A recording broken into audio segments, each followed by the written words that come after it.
YSR Congress party అధ్యక్షులు శ్రీ జగన్మోహన్ రెడ్డి నెల్లూరు జిల్లా కావలి నియోజకవర్గంలో ఉన్న జువ్వలదిన్నె హార్బర్కి గడిచిన 15 రోజులుగా వస్తాను అని చెప్తూ చివరికి ఎట్లాగో జిల్లాలో ఉన్న వైఎస్ఆర్ కాంగ్రెస్ పార్టీ నాయకులందరూ ఆయన్ని పట్టుకొచ్చుకున్నారు. ఎందుకంటే అక్కడ ఉన్న వాళ్ళు ఏ పరిస్థితుల్లో కూడా వాళ్ళని మత్స్యకారులు విశ్వసించే పరిస్థితి లేదు.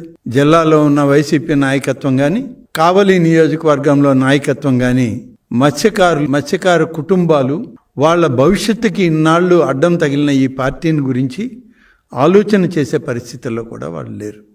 ఇప్పటికి 3 దఫాలు 4 దఫాలు ఈయన వస్తానంటే మా దగ్గరికి మా ప్రాంతాలకి జగన్మోహన్ రెడ్డి అలాంటి నాయకులు మాకు అక్కర్లేదు రాబలేదని వాళ్ళు తిరస్కరించినటువంటి పరిస్థితులను మనం గమనించాలి. ఎట్టకేలకు మేము వస్తాము అని అన్నారు. లేదంటే ఆయన వస్తాడని ఈ నాయకులు చెప్పారు.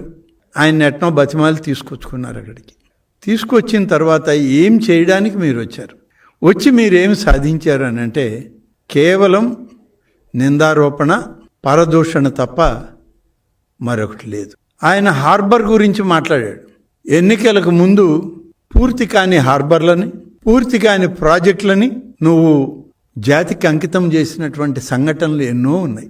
ఈ పెద్ద మనిషే కదా వెలుగొండ ప్రాజెక్టు కాడికి పోయి ప్రాజెక్టుని జాతికి అంకితం చేశానన్నారు. చుక్క నీరు రాలేదు. ఇవాళ ఇంకా 4,000 కోట్ల రూపాయలు ఖర్చు పెడితే తప్ప ఆ ప్రాజెక్టు పూర్తి అవుతుంది. హంద్రీ నీవా ప్రాజెక్ట్ దగ్గరికి వెళ్ళి అక్కడ ఒక సెట్టింగ్ వేసి కుప్పంకి కూడా నేనే నీళ్లు ఇచ్చా అన్నాడు. ఈయన వెళ్ళిపోగానే సెట్టింగ్ కూడా తీసేశారు. నీళ్లు కూడా తడారిపోయినాయి. అలాగే జువ్వలదిన్నె హార్బర్లను కూడా వర్చువల్గా దీన్ని నేను ప్రారంభించేశాను అన్నాడు. పని కాకముందే ఇప్పుడు వచ్చి కూటమి ప్రభుత్వం అన్యాయం చేస్తుంది అంటాడు. వాటర్ ఫెసిలిటీ ఇవ్వలేదు, ఎలక్ట్రికల్ ఫెసిలిటీ ఇవ్వలేదు, స్టోరేజ్ గోడౌన్స్ ఇవ్వలేదు.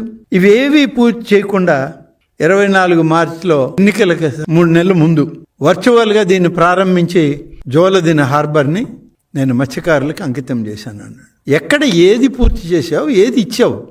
కేవలం కల్లబుల్లి మాటలతో ప్రజల్ని మోసగించి మళ్ళీ అధికారంలోకి రావాలన్న తాపత్రయంలో పనిచేసేవే తప్ప నువ్వు కానీ నీతోటి ఉన్నటువంటి అక్కడ నీ పార్టీ జిల్లా నాయకులు కానీ ఏది కూడా సరైన పరిస్థితి లేదు.